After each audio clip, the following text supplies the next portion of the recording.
വിളന്തറ എന്നാണ് ആ നാടിന്റെ പേര്. ഗ്രാമീണം കശുവണ്ടി മേഖലയാണ്. അവന്റെ വീടെന്ന് വിളിക്കാൻ കഴിയുമോ എന്നതിന് സംശയം. ഒരു കാവൽപുര.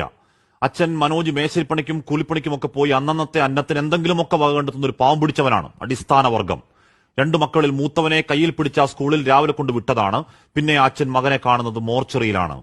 8ാം ക്ലാസ്സുകാരൻ, നാടിന് പ്രിയപ്പെട്ടവൻ, മിടുക്കനൊരു കുഞ്ഞ് സ്കൂളിൽ പോയി ഏതോ ഒരു അപകടത്തിലങ്ങ് മരിച്ചു എന്ന് പറഞ്ഞു കളയരുത്. അക്ഷരം തെറ്റാതെ പറയണം.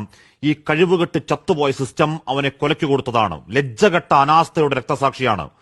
കുട്ടികളുടെ ജീവന് 10 പൈസയുടെ വില കൊടുക്കാതിരിക്കൽ ഇത്രമാത്രം അനാസ്ഥ മനുഷ്യസാധ്യമാണോ എന്ന സംശയം തോന്നിക്കുന്ന രീതിയിൽ ഒരു കൊലമരം കണക്കിയ ദൃശ്യങ്ങൾ കാണുന്നുണ്ട് പ്രേക്ഷകർ. നൂറുകണക്കിന് കുട്ടികൾ പഠിക്കുന്ന തേവലക്കര സ്കൂളിലെ മോന്തായത്തിന് മുകളിൽ തൊട്ടില്ലെന്ന മട്ടിൽ ഊഞ്ഞാല് കണക്കെ തൂങ്ങിയാടലാണ്. മാരക പ്രഹരശേഷിയിൽ വൈദ്യുതി പ്രവാഹമുള്ള ഒന്നല്ല, ചേർത്തുകെട്ടിയ 4 കറണ്ട് കമ്പികൾ. രാവിലത്തെ കളിക്കിടെ ആ നാശം പിടിച്ച തകരഷീറ്റിന്റെ മുകളിലേക്ക് തെറിച്ചുപോയ കൂട്ടുകാരന്റെ ചെരുപ്പെടുക്കാൻ കയറിയതാണ് ചുറുചുറുക്കുള്ള ആ മിടുക്കൻ.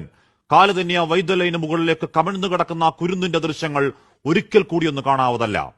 CPM നിയന്ത്രണത്തിലുള്ള ഭരണസമിതിയും അപകടാവസ്ഥ അറിഞ്ഞിട്ടും പിത്തം പിടിച്ച കണക്കൊന്നും ചെയ്യാതിരുന്ന KSEBയും ചേർന്ന കുരുന്നിനെ കൊലയ്ക്കു കൊടുത്തതാണ്. കാരണക്കാരെ കഴുത്തിന് പിടിച്ച് പുറത്താക്കാൻ അമാന്തമുണ്ടായാൽ തെരുവിൽ പ്രതിഷേധം ഇരമ്പുന്നില്ലെങ്കിൽ നമ്മളൊക്കെ മനുഷ്യരാണോ?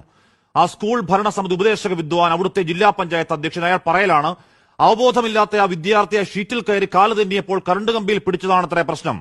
മരിച്ച കുട്ടിയെ കുറ്റക്കാരനാക്കുന്നോ? മനുഷ്യത്വമെന്ന